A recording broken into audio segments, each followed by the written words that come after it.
بسم الله الرحمن الرحيم. بجد يا جماعه انا زعلانه منكم جدا جدا جدا، زعلانه قوي منكم. عارفين ليه؟ علشان انتوا مش بتتفاعلوا في القناه يعني بحس ان انتوا مش مقدرينها. بلاقي اللايكات قليله جدا، وحتى حتى المشاهده يعني ضعيفه جدا. فانا زعلانه قوي قوي بجد يعني. عموما شكرا ليكم.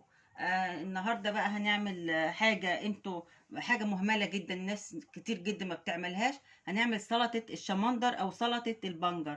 دي مهمة جدا يا جماعة ومغذية جدا. هقول لكم على الفوائد بتاعتها، وهقول لكم طريقة حفظها عشان تجيبوا كمية وتعملوها. هو رخيص مش غالي جدا، بس مش غالي قوي، بس مفيد جدا. فوائد البنجر او الشمندر ان هو بقى بيخفض ضغط الدم المرتفع. اي حد عنده ضغط بيخفضه. وطبعا انا مش هقول كل حاجة بالشرح، بس هقول لكم اللي هي الخطوط العريضة بتاعتها، ان هو بيخفض ضغط الدم المرتفع، وداعم جدا لوظائف الكلى، وبيتفاعل يعني بيقلل من مخاطر الإصابة بأمراض القلب. كمان ان هو كمان بيساعد في انقاص الوزن، اللي عايز يخس كمان بياكل البنجر او الشمندر ده فوزنه بيقل. وكمان بيحسن من وظائف المخ، وبيقوي جذور الشعر، جذور شعرنا هو بيقويها، وبيعزز الدورة، يعني بيخلي الدورة الدموية، بيعزز الدورة الدموية لفروة الراس. في فوائد كتير جدا، ودي يعني جزء منها، وكمان ليه فوائد جدا للحوامل. فانا مش هكتر يعني في الفوائد بتاعتها علشان الفيديو. دلوقتي انا قطعت كميه من الشمندر او البنجر، وفاضل واحده هنا قلت اقطعها قصادكم عشان اللي ما بيعرفش، يعني اللي هي مش هتعرف تقطعها. بشقها كده من النص، وبعد كده بقطعها كده واعملها مكعبات. بالطريقه دي سهله جدا جدا. انا سلقت البنجر في ميه وحطيت عليها شويه ملح علشان ناخد الحدوقيه بتاعته، او اللي هي الطعم بتاعه. دلوقتي انا الشويه دول هيبقوا كتير، على دول كيلو، عشان هحطهم هنا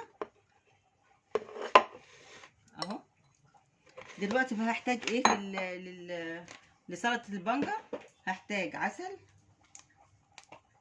يعني ممكن على الكيلو بتاع 3 معالق عسل. هو بيحتاج السكر بقى فيه كويس، بيبقى طعمه حلو قوي لما يكون مدي على سكر كده.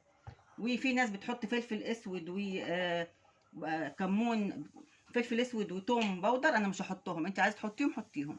وزيت، شويه زيت، وممكن تحطي خل او ليمون. انا هحط ليمون.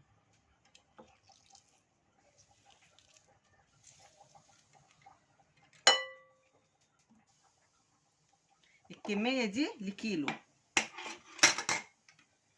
انت عايزه تعملي كميه اقل، ممكن تقللي الزيت والعسل وتقللي الكميه.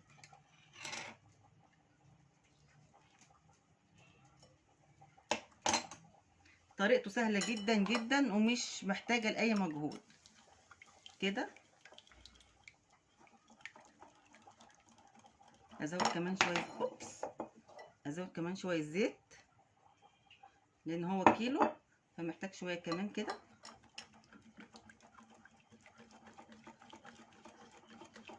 وممكن بقى لو انت هتشيليه في الفريزر زي ما انا بعمل كده، انت عايزه تعملي كده اعملي، مش عايزه يعني دي حاجه بتاعتك انت. بجيبت الميه بتاعت البنجر وبحطها على الحاجه، على الخليط اللي انا عملته كده، وبقلبه.